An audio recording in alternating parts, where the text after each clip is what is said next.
be making some fried pork chops today. My family always liked this when I made them. I don't usually eat fried foods a lot, so it's been a while since I fried pork chops. When I was growing up, my mom and dad liked how I fried them. So I'm adding some salt and pepper. You add what you want, and then I'm going to add some garlic powder.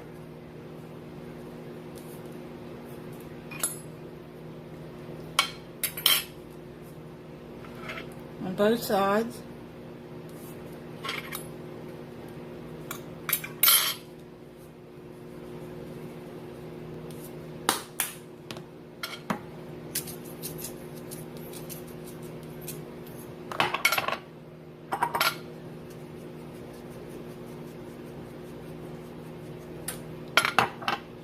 Okay, now what you're going to do is you're going to, according to how many pork chops, I would say 1 egg to 2 pork chops.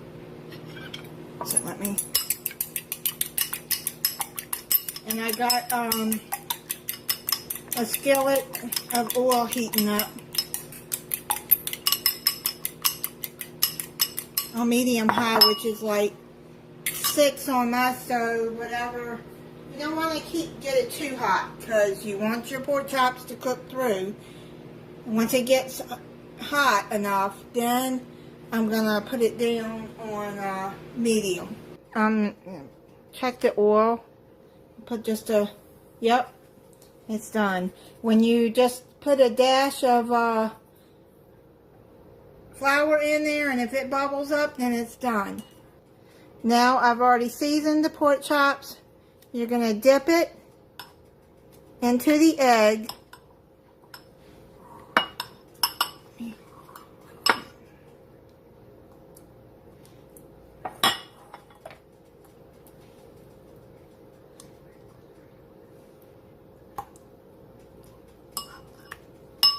Turn this down on medium so the oil don't get too hot.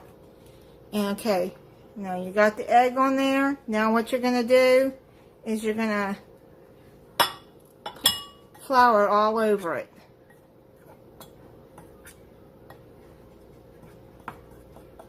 Now you can season the flour too if you want. I don't do that because I've already seasoned the pork chop. You've got that floured up good. Now I'm going to put it down into the frying pan. Hold it up, put it down slowly like that. And when the pork chops are reaching an internal temperature of 145 degrees, it's done. Now make sure that when you cook your pork chops really good. You have to cook pork chops all the way done. You cannot cook this fast. You have to cook it slow or it won't get done all the way through. And then it'll burn on the outside. Now I'm going to let it cook until it starts to look like it's brown enough around the edges. And then I'm going to flip it over. These are thick pork chops, so I would probably say maybe 4 minutes on each side. And then you just keep checking it to see if it's done. Turn those around, and I'm going to cook them about another 4 minutes, and then I'm going to check them. Onto a platter with a paper towel to soak up the grease.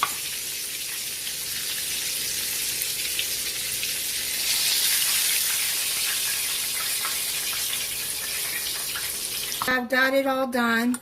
And make sure now, if you don't have a meat thermometer, just if it looks pink in the middle, fry it some more.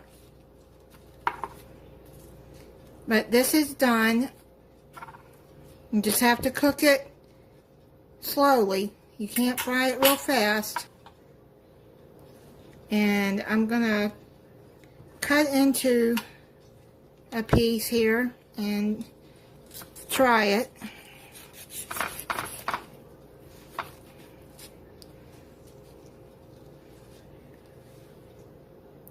See what it looks like.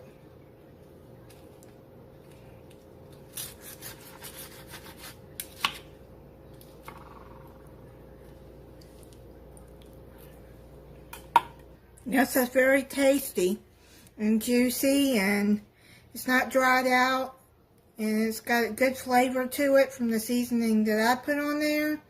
Now when you're doing this, you season it the way you want. Okay, so that's how I fry up my pork chops. And I'm going to have buttermilk biscuits, and I steamed up those steam in a bag vegetables that I bought at Publix the other day. The butternut squash, parsnips, red onions, dried cranberry, and this is sage. I found out that this is sage, the greens. So, yeah, and then I put some butter and salt in it. And let me try one of these, see how it tastes. This is the butternut squash. Try the parsnip.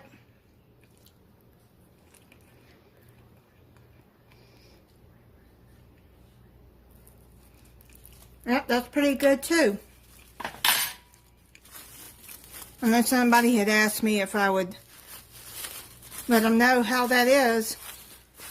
And that is really good. Thank you for watching. If you're not subscribed, I hope you'll subscribe and click the notification bell so you'll be notified when I upload a new video. Bye.